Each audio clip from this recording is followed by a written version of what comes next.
Entonces me preguntó, ¿cómo se llegó de aquel mundo ordenado de esa manera al mundo actual? Un mundo actual caracterizado por un creciente malestar, por el empuje a lo múltiple, por el rechazo, por la anulación, podríamos decir, de esta oposición masculino-femenino. Voy a decir que mi mirada estaba más puesta en todo lo que vivimos actualmente como movimientos de reivindicación de la mujer, como la defensa del lugar de la mujer en el mundo, por el esfuerzo, podemos decir, sostenido de miles de mujeres, buscando, por ejemplo, luchar a favor de la aceptación del aborto, de la ley del aborto en la Argentina. También los grupos como Ni Una Menos, los grupos femeninos reunidos alrededor de lo que es la violencia por parte del hombre hacia ella. También otro de los temas interesantes, para mi gusto, era todo lo que se desarrolló en el último tiempo en el campo de la homosexualidad, fundamentalmente a partir de la legalización del casamiento igualitario y los efectos que esto provocó, sobre todo a nivel de las configuraciones familiares, porque efectivamente esto cambia las configuraciones familiares. Hace un tiempo había leído un artículo en el diario donde se planteaba desde la educación, desde los directores de las escuelas, la necesidad de orientar a los maestros, a los profesores, a partir de esta nueva modalidad de familia que ha traído la igualdad el matrimonio igualitario.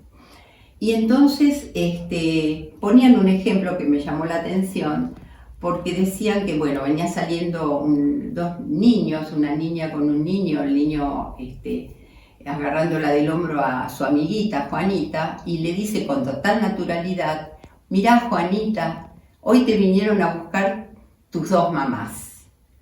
Esto que para un niño resulta tan natural, por lo visto, a nivel de los docentes, de los maestros, de los profesores, les genera una suerte de inquietud que necesitan saber cómo responder frente a esto.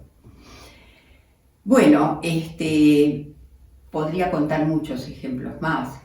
Por ejemplo, una consulta que he tenido a partir de una paciente que me pide tener una entrevista con su pareja, con la cual convive hace muchos años, una pareja homosexual de dos mujeres, a raíz de que quieren una de ellas embarazarse y que en lugar de recurrir a un esperma donante, como era la idea original, un amigo gay de ellas, que también está en pareja, ofrece ser él el donante de los espermas. Entonces me piden una entrevista, los recibo a los 4, fue muy interesante el trabajo con ellos, y finalmente las mujeres estaban de acuerdo en aceptar que el amigo fuera el donante, no estaba tan de acuerdo la pareja del posible donante, pero finalmente lo aceptan, y lo que empezó a ocurrir en ese momento es que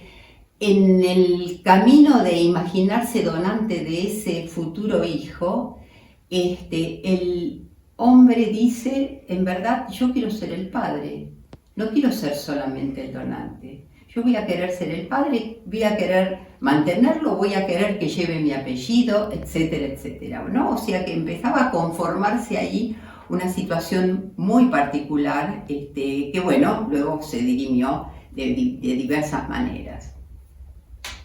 Pero no podemos negar que hay un avance muy importante, ya no en el terreno de la homosexualidad, en el terreno de las lesbianas, gays, bisexuales, sino en esta T que aparece nueva en esta multiplicidad de géneros, que es el avance de los trans. Y esto lo podemos comprobar día a día. Es imposible, pues, nosotros como analistas, no ponernos en la mira para saber cómo responder en la actualidad a esto que nos concierne muy especialmente. Ayer leía en Infobae, que es una plataforma de información, una noticia que toca mucho este tema, ¿no? Era el embarazo de Rubén Castro, un joven español que habita en Madrid y que dio a luz un niño el 1 de mayo.